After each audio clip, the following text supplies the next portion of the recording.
Hello, we're back here at the studio to bring you some further information that has an impact on the Felixstowe Peninsula Area Action Plan, which you will remember is out to consultation, and that consultation ends on the 30th November, that's this coming Monday at 5 p.m. What we've been able to get for you is a very interesting graph. We had the kind assistance of the Felixstowe flyer to make it look much more intelligible, and what it shows is housing completions in England and Wales since 1949. I think, what were you then, Pat? You were what were you then? So you were just born, you were 1 year of age, and I think I was 4. And that they go all the way up to the last completed figure available at that time, which was in 2012, which gave us the annual figure of 115,000 dwellings 620. And if you look at the graph, you can see at some point in our history, certainly in the 60s, and the 60s were a wonderful time, weren't they, compared to where we are now.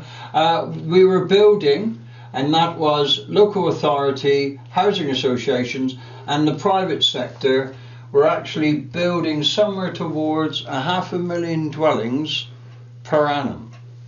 We're a far cry from that figure now.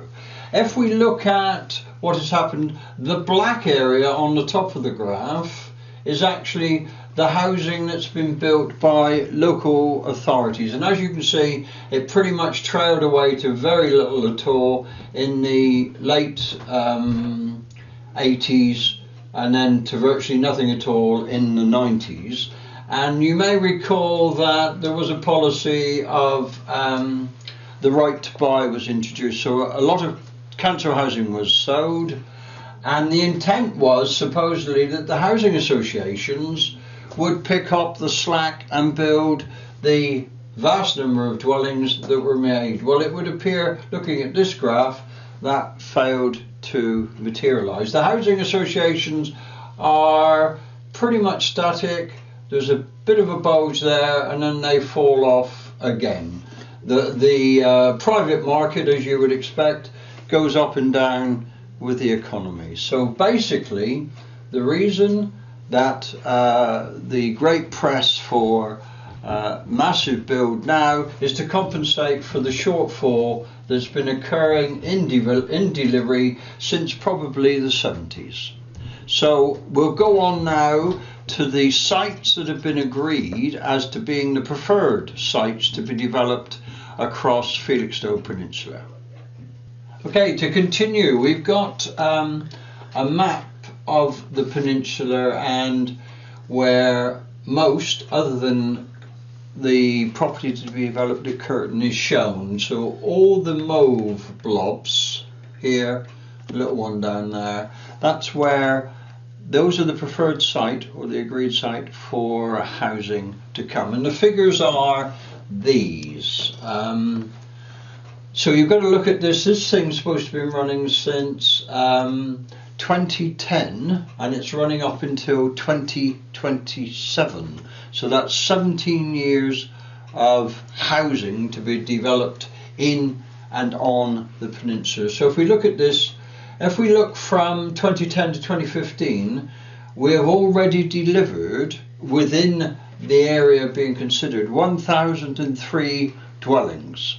So of the 1,810 that were looked for, and this was 5 years ago, we've already actually delivered nearly 60% of it. So what they should be looking for is another 807 to complete that figure, which was what the original requirement was for our district back in 2010. Bear in mind, and this is something you need to keep in mind all the time, these are purely minimum figures.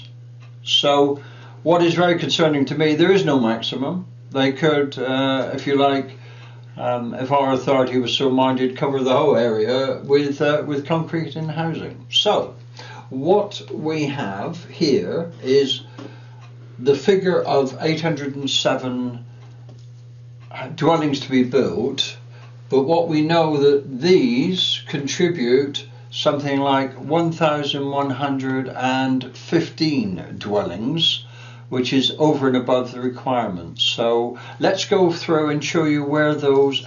Okay, so we'll now go on to where those mauve sites we saw on the bigger map actually are in reality. So I don't know whether you can see here, but it's for those of you that have been here a long time, it's a redevelopment of the Cavendish Hotel site. It's actually where the Sunday market is, and what they're looking for that site to deliver is 40 dwellings. Now that is a minimum figure, and it's supposed to have affordable housing in line with current policy within the town. There's a deal of detail, and that's available to see on the Council's, Suffolk Coastal District Council's website. We then can move on to land north of Conway Close, and I sort of remember or take that as being the land towards Ferry Lane. It's sort of down through right where it joins, and there they were looking to deliver 150 dwellings. The thing I think that was a bit odd there was that they were looking to be locating possibly bungalows, on the basis that, in conversation with the officers, this was deemed to be well located to services. Well, it's right on the edge of the town. It's right beside Ferry Road, so I don't really see it's particularly ideally located, but have a look and consider yourself what you think it is. Now, one that's of particular note is the one that's covered by preferred policy FPP4, which is land north of Walton High Street. It's actually West Walton, if you like. This is the Dockspur roundabout here, going down to the dock, got the Rifle Club right in on the edge. And this was the site that, if you remember, Tesco were very keen to get into, a couple of 3 years ago, wasn't it? And we ended up with a competition between 3 possible supermarket sites, and Tesco came third and subsequently withdrew, it would appear. Anyway, what they're now saying there is they're looking to have 400 dwellings.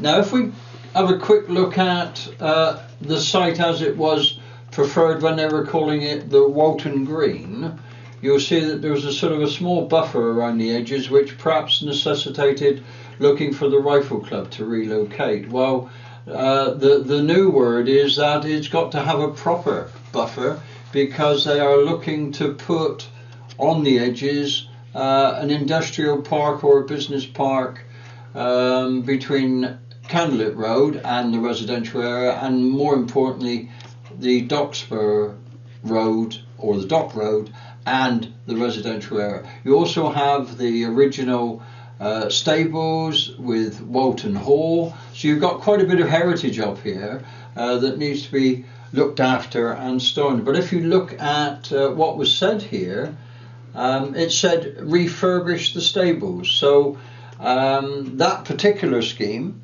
the Tesco scheme, had that in mind as a necessity to save the historic links of Walton Hall to the stabling that went alongside it and the Rifle Club. So that is one that's actually delivering the most number of dwellings on any one site, and that's a minimum of 400. So we'll go on to the next one now. Okay, here we are on the second sheet of sites that are shown who they impact and where they are, and it's FPP6, which is land is directly opposite the hand-in-hand public house up at Trimley, and they're looking to put 70 dwellings into that particular site. Another one, and again in Trimley St Martin, is land off Howlett Way. As you come down into the town, there's a big area of open space there, isn't there? And that's being looked at to deliver nearly as many as Walton, 360 dwellings.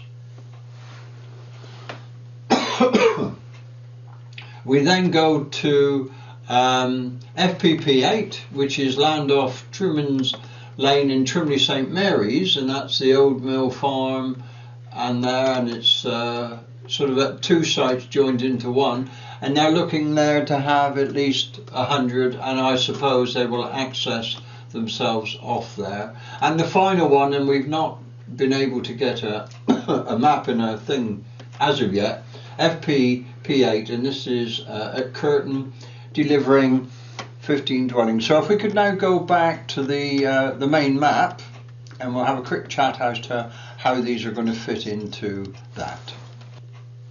Okay, so we're looking at actually a considerable number of residents, aren't we? Hand in Hand, Howlett Way, Thurman's Lane, Walton, and all of those are looking to get into the town via Garrison Lane, or sorry, via the high road and its junction with Garrison Lane. Well, I went to the hospital last Thursday, and I was astounded to find that starting at Seaton Road and going back up through Walton, that there was standing traffic all the way to Column Court, which is way. I mean, it's going to be at the Half Moon, they're about to stop and have a pint, won't they? So we've really got to question whether what's being proposed can be accommodated with the infrastructure operating in the way that it currently is. The other issue that I find rather disturbing, we are told there's very little brownfield land within our town, and I accept that, but there is actually quite a surprising amount of underutilised land, whether that's on some council estates that perhaps should be looked to do some redevelopment. But one of our biggest sites that I've been bleating on for years is the railhead site between Hamilton Road, Garrison Lane, High Road West and St Andrews. There is a big black void in the middle of there, and surely one would assume that the landowners in cooperation could look perhaps to do an underground car park with a shopping mall with accommodation that perhaps would enable quite a lot of older folk, I know I count myself in this, to downsize to something that was appropriately built, that gave the services you need and was actually built at a price that was sensible. We really need to be looking at what's going to be this town will look like by the time we get to 2027. And the way things are going, it strikes me that the provision that is continually promised to deliver affordable housing, to keep our lower income folk here, to deliver the services that the perhaps older population that is here requires, will be undeliverable because those folk have got nowhere to live here. So it actually, even though you might be sat in your nice 4-bedroom double garage residence, you do require to house appropriately the whole population and affordably. So that's our last little bit on this. You've got until Monday the 30th at 5 p.m. to get your responses into some of the things that this may have actually raised with you if you wish to be consulting on this. Okay, thank you for now. Bye.